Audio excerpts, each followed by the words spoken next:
बेळगावमध्ये आजपासून कर्नाटक सरकारचं हिवाळी अधिवेशन सुरू होणार आहे। या अधिवेशनाच्या पार्श्वभूमीवर महाराष्ट्र एकीकरण समितीच्या वतीने महाअधिवेशन आयोजित करण्यात आले। मात्र या अधिवेशनाला कर्नाटक प्रशासनाने परवानगी नाकारली आहे। त्याचबरोबर अधिवेशनासाठी महाराष्ट्रातून कर्नाटकात येणाऱ्या नेत्यांना बंदी आदेश देखील लागू करण्यात आलाय। त्यामुळे सीमा भागातील मराठी भाषिक संतप्त झालेत। मात्र कानडी प्रशासनाने विरोध केला तरीही हे अधिवेशन होणारच अशी भूमिका एकीकरण समितीने घेतली आहे। त्यामुळे बेळगाव प्रशासनाने शहरातील 5 ठिकाणी जमावबंदी आदेश लागू केला आहे।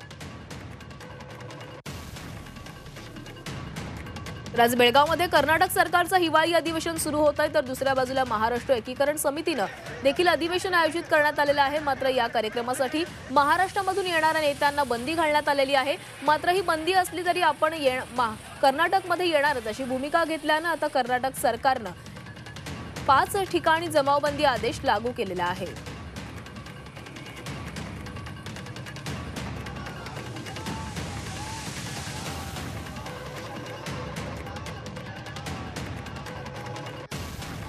तर या संदर्भात अधिक बोलूयात आमचे प्रतिनिधी प्रताप नाईक यांच्यासोबत। प्रताप, बेळगावमध्ये आजपासून कर्नाटक सरकारचं हिवाळी अधिवेशन सुरू होत आहे, पण त्याच बाजूला महाराष्ट्र एकीकरण समितीने देखील महाअधिवेशन बोलवलं आणि यावरून आता काहीसा वाद निर्माण झाल्याचं दिसतंय, कारण महाराष्ट्रामधून जे नेते येणार आहेत त्यांना विरोध करण्यात आलाय।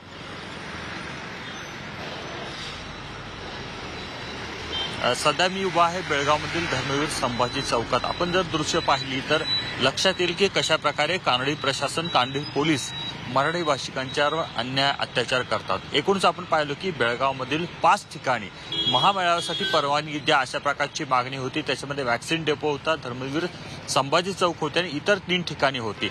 आपण शेवटच्या टप्प्यामध्ये महाराष्ट्र एकीकरण समितीनं संभाजी चौकामध्ये आम्ही मेळावा घेऊ अशा प्रकारची भूमिका मांडली आणि त्याच्यानंतर सकाळी 7ची ही दृश्य आहेत की मोठ्या प्रमाणात त्या ठिकाणी पोलिसांचा बंदोबस्त लावलेला आहे, परवानगी नाकारलेली आहे। ही परवानगी नाकारत असताना आपण पाहतोय की अधिवेशन सुरू आहे, त्यामुळे अशा प्रकारचं तुम्हाला आंदोलन करता येणार नाही अशा प्रकारची भूमिका घेतलेली आहे। इतकंच नाही तर महाराष्ट्रातल्या कोणत्याही नेत्यांनी बेळगाव जिल्ह्यामध्ये पाय ठेवू नये अशा प्रकारचा बंदी आदेश काढलेला आहे। म्हणजे एकूणच आपण पाहतो की गेल्या अनेक वर्षापासून सीमा भागातील मराठी बांधव या ठिकाणी आपल्या न्याय हक्कासाठी लढा देतोय, पण दुसरीकडे मात्र कानडी प्रशासन, कानडी पोलीस दडपशाहीचा वापर करून या मराठी भाषिकांना रोखण्याचा प्रयत्न करतात। तरी देखील आपण पाहतो की 10-10:15च्या सुमारास या ठिकाणी मोठ्या संख्येने मराठी बांधव येतील आणि निषेध जो आहे तो केला जाईल आणि महामेळावा घेण्याचा प्रयत्न केला जाईल। एकूणच आपण पाहतो की महाराष्ट्रातले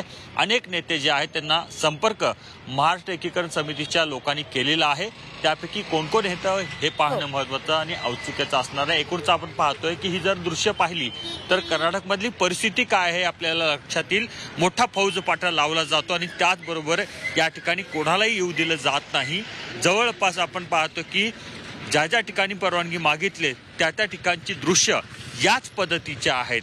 मग एकीकडे तुम्हाला संविधानाप्रमाणे अधिकार आंदोलन करण्याचा आहे असं म्हणायचं आणि दुसरीकडे मात्र दडपशाही करत या ठिकाणी आंदोलन रोखायचं, हे किती योग्य आहे अशा प्रकारचा सवाल मराठी भाषिक बेळगावमधील विचारतो, सीमा भागातील विचारतो। नक्कीच प्रताप, तर कानडी सरकारची ही दडपशाही सुरू आहे, मात्र तरीही मराठी भाषिक कर्नाटकमध्ये येण्यावर ठाम आहेत। या संपूर्ण घडामोडींवर आपलं लक्ष राहणार आहे। पण तुर्तास धन्यवाद तुम्ही दिलेल्या माहितीसाठी।